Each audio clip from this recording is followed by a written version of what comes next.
Bienvenue au domaine. Donc voici l'entrée et notre magnifique vue sur le vignoble chablisien. Donc nous allons commencer la visite. Donc bon bah ça va être virtuel, hein. À l'année prochaine j'espère. Donc là hop là l'entrée. Donc ici on a notre petit caveau de dégustation. Donc sympa pour les moments entre amis. Même les enfants peuvent venir, il y a une table, ils peuvent dessiner et ils peuvent déguster s'ils veulent. Donc voilà, toute la pièce, notre gamme de vins. Ensuite, je vais vous montrer notre petite salle de réception. Hop, on se retrouve en haut. Hop, nous voilà arrivés. Alors, voici notre salle de réception pour faire déguster les gens quand il y a des bus ou pour faire des petites réceptions. Donc j'attends bien sûr la JCE pour une réunion. Donc ici, on a vraiment une magnifique vue. Donc là, ce qu'on peut voir tout devant, c'est les petits chablis. Et au fond, ce sont les chablis. Donc, stop. Voilà, donc il y a tout ce qu'il faut. Une petite cuisine, un bar. Il manque plus que du monde. On espère pour bientôt. Allez, maintenant, on va se retrouver tout de suite au pressoir. Ici, nous sommes dans la partie pressurage. On peut voir deux pressoirs pneumatiques, un de 40 et un de 60 hectos. Donc le raisin va arriver ici via des bennes. La récolte s'effectue mécaniquement avec deux machines à vendanger.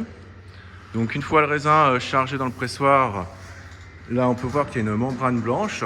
Donc celle-ci, elle va se gonfler et se dégonfler plusieurs fois durant un cycle de 2h30 à 3h.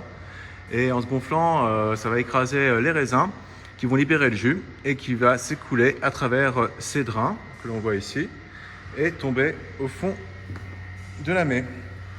Le jus va être ensuite pompé au fur et à mesure et envoyé dans la cuverie de réception.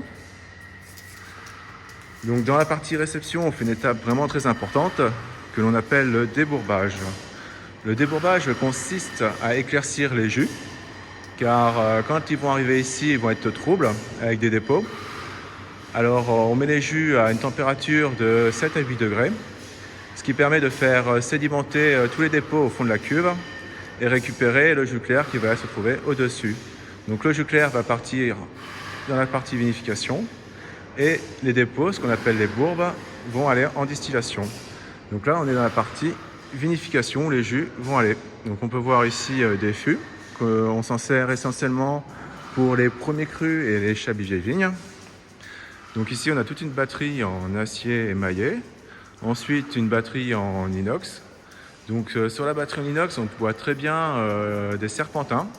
Donc les serpentins, ça nous permet de thermoréguler les cuves, c'est-à-dire soit chauffer ou refroidir le vin, le jus de raisin. Par exemple, pour la fermentation alcoolique, ce processus produit de la chaleur et on a besoin de refroidir les cuves aux alentours de 20 degrés, sinon celles-ci monteraient à plus de 37-40 degrés.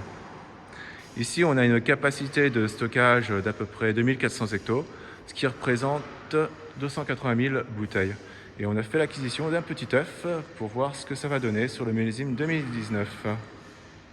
Une fois la vinification finie, donc la fermentation alcoolique, la fermentation malolactique, le collage des vins, les vins vont être préparés et être mis en bouteille.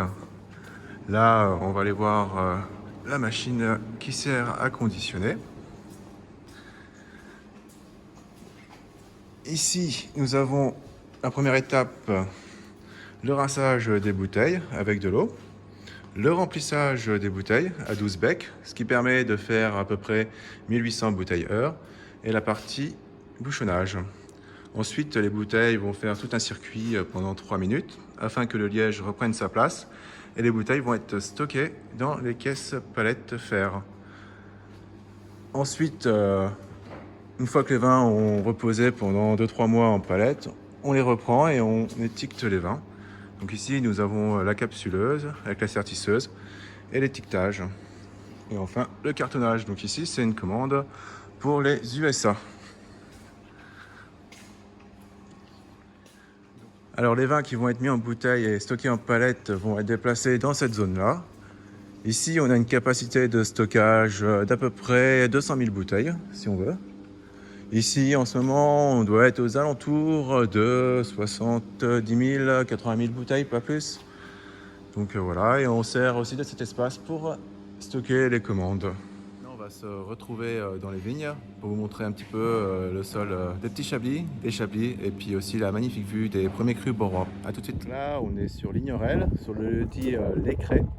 Donc c'est une parcelle qui est en appellation Petit Chablis. Donc je vais vous montrer la typicité du sol des petits chablis, surtout à Lignerel. Donc on est moins sur le calcaire, on est plus sur des sols argileux.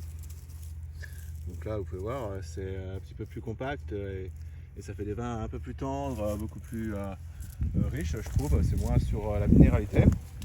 Donc là on peut voir que la vigne est bientôt au stade pleine fleur. Donc là on peut découvrir les premières fleurs.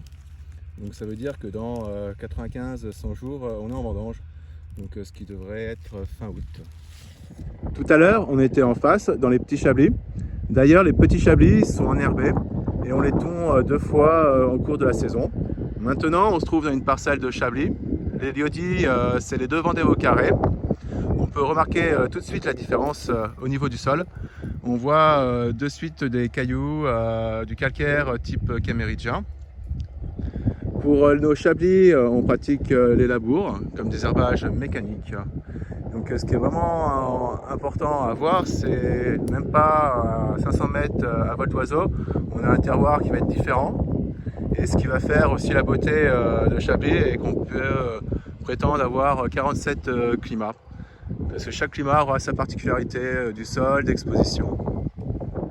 Nous sommes désormais sur la commune de Bennes, dans la parcelle des premiers crus borois. Donc les premiers crus borois s'étendent de l'entrée de Bennes jusqu'à Poinchy, donc c'est le village que l'on aperçoit au fond. Ici on a des pentes qui peuvent aller de 30 à 47%, avec une exposition sud-sud-est, ce qui est vraiment le meilleur pour la maturation des raisins. Le sol se compose de chimérigien comme calcaire, avec un mélange d'argile blanche. Donc ici on peut voir que c'est une vallée qui est vraiment très aérée, avec un ensoleillement parfait, et c'est souvent les vignes qu'on récolte en premier. Donc au fond on peut voir le lac bien sûr, qui sert pour l'aspersion. En face dans la vallée, à droite on va avoir les premiers crus Volignot, et à gauche c'est les parcelles de Chablis. En face, derrière la forêt, on va avoir les premiers crus Vaudevey.